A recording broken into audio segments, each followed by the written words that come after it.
வச்சுக்கிட்டு பிஜேபியையும் திமுகவையும் ஒரு கள்ள கூட்டணி நீங்க 2 பேரும் ஒருத்தர் பேசி வச்சுக்கிட்டு நீங்க சண்டை போடுற மாதிரி பண்றீங்க.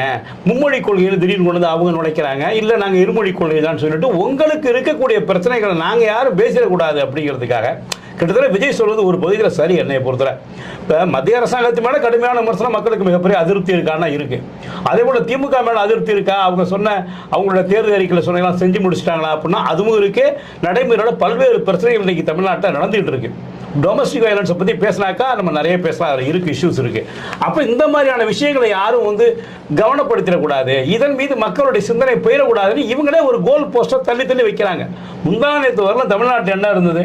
மும்மொழி கொள்கை, இருமொழி எதிர்ப்பு, இரண்டும். மும்மொழி கொள்கைன்னு மத்திய அரசாங்கம் சொல்லுது, மோடி சொல்றாரு, அமித்ஷா சொல்றாரு, அதனுடைய அமைச்சராக இருக்கிற தர்மேந்திர பிரதான் சொல்றாரு. இந்த பக்கத்தில் திமுக தலைமையில் ஸ்டாலின் சொல்றாரு, உதயநிதி சொல்றாரு, சண்டை ஒரு பக்கம், இவங்களுக்குள்ள சண்டை. முந்தா நேற்று